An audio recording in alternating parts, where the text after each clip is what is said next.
What do you think of when you hear the words art gallery? Is it hallowed ground? Is it a silent space? Is it a place to feel comfortable? Is it a room with creaking floorboards and old paintings on the walls? Is it a white box with strange looking sculptures inside? Is it a playground? And is it there for you? For many years, we've worked in cultural institutions, creating exhibitions, workshops, and taking part in residencies, all manner of things in the name of engaging people with the arts and furthering our field. In 2020, we decided to combine our efforts and create Brew Projects. And together, we work collaboratively with communities and create site-specific experiences for visitors. Now we know that arts and culture are important, but in case you don't believe us, here are some facts.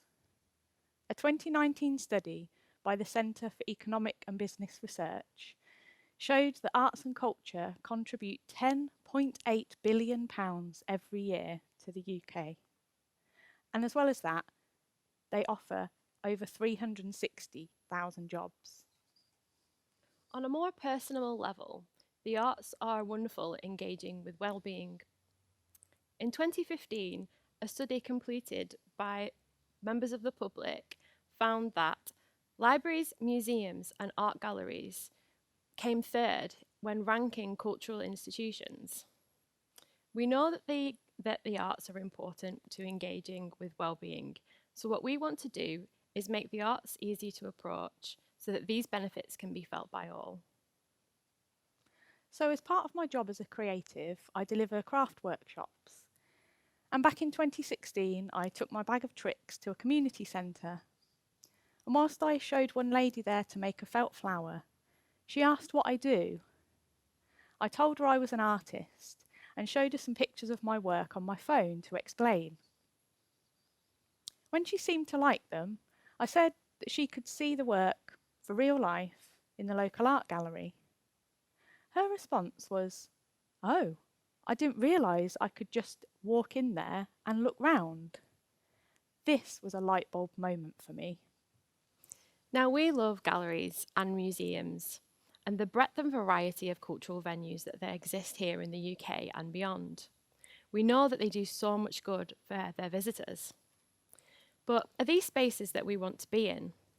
Thinking back to those images we had you conjure up earlier, are you happy in these spaces? There are lots of myths and unwritten rules surrounding art galleries. You can't touch the artwork. The art is priceless. You must be serious. You must be silent. And in some cases, I'm not allowed in there. We want to dispel these myths and break the rules. Now we know that some rules are there for a reason. So if we can't break them, let's bend them a little and encourage people to be curious. Through our work in galleries, we've seen people avoiding long explanatory text panels about the artwork, myself being one of those people. And we've seen people walk past exhibits that they find particularly daunting. People have apologised for having an opinion about what an artwork means to them, and some people lurk in the doorway, unsure if they can even enter. We want everyone to feel like they can enter and explore galleries, and that's why we want our work to tackle accessibility. So, what do we mean when we talk about accessibility in the arts? Cultural institutions have been working to tackle cultural barriers for many years and still continue to do so. So, this is not a new area of study, but for us, it's something we want to focus on. Cultural barriers can include things like physical barriers, or cultural, financial, even language barriers or specialist knowledge. Artist, who's mainly known for her work with institutional critique, Andrea Fraser, made this point well when she said, "Art codes required to comprehend the content are not distributed equally and are not a possession of the very people who the work is trying to serve." We believe these factors should be considered at the very conception of an idea or project. So that accessibility is part of every exhibition, event, artwork, or experience that we're commissioning or creating right from the very start. In July this year, ZM, one half of the White Pube, an exhibition reviewer, wrote in one of her reviews, "I want to have fun. I'm not looking for a transcendental conceptual conversation. I'm just looking for a good time." And it made me want to shout, "Yeah, me too." But when was the last time we had fun in art galleries? Kids have fun in galleries, and many cultural institutions provide opportunities for them to play, but not so much for adults. When was the last time you saw an adult having rip-roaring fun in an art gallery, or experienced joy or elation? So by coincidence, in 2020, we'd found ourselves having taken the career decision to go freelance. This was our opportunity to work on all of these ideas that we've been talking about. It meant that we wouldn't have the confines and restraints and rules of an organisation to worry about. This was the birth of Brew Projects. And during the lockdown, we began to work on our first project together. This project was called AR Lincoln. Tackling issues of accessibility felt poignant during a global lockdown. At the same time, I was completing my master's degree, looking at game design and play as a means of communication.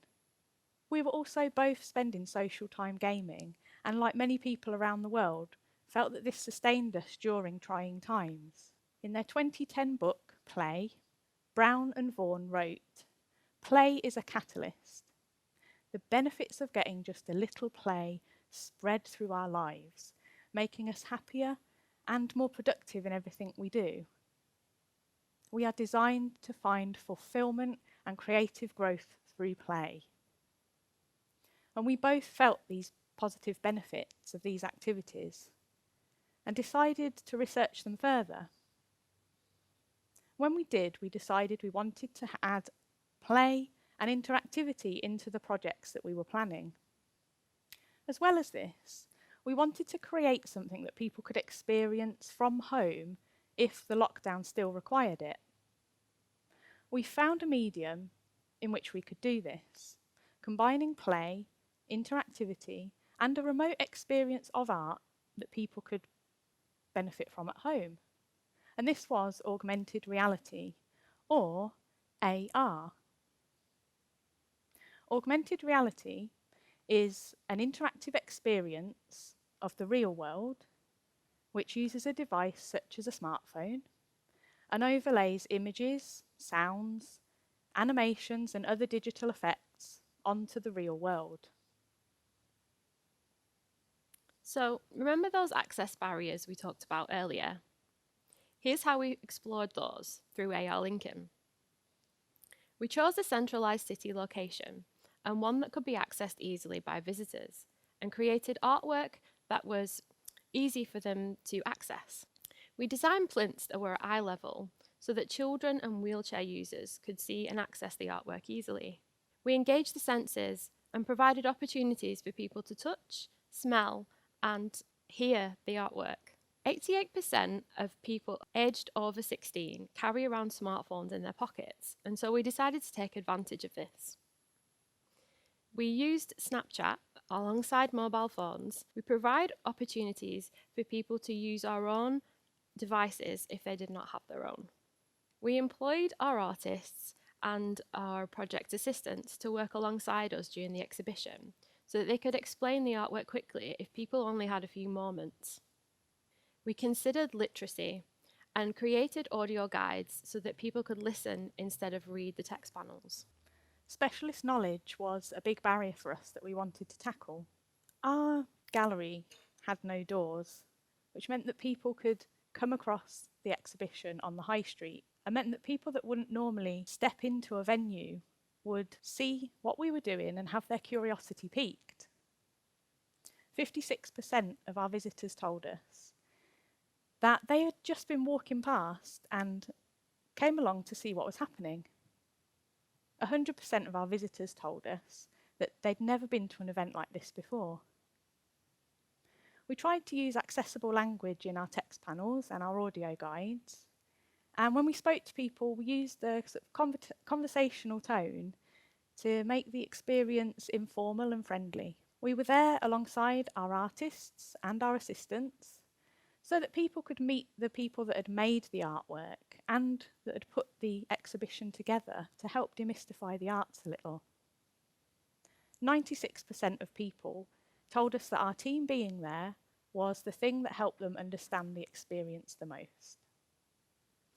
Now, we're not saying we did everything right, but we feel like we're on the right track, thanks to a few of the comments that our visitors left us. Using words to describe the show like joyful, happy, part of something bigger, wondrous, exciting. So we've learned a lot, and we've inspired learning in others, but there's still a lot that we have to learn and lots that we'd like to tackle in future. When the AR Lincoln exhibition ended, we created an online version of the show so people could experience the artwork at home and share it with other people. We want to do more of this, creating experiences that people can take away with them. This might be through small token artworks, creation of memories, or online projects and podcasts. We want to create work with and for people from a variety of backgrounds and communities and cultures. And we want to make things happen in places that people feel comfortable to stop and take in what is happening around them. We want to create and commission artwork that doesn't need an explanation, doesn't need text panels or audio guides or a team of people to explain what it's about. We want to keep it complex, but make it simple. So now, what do you think of when you hear the words art gallery? Thank you.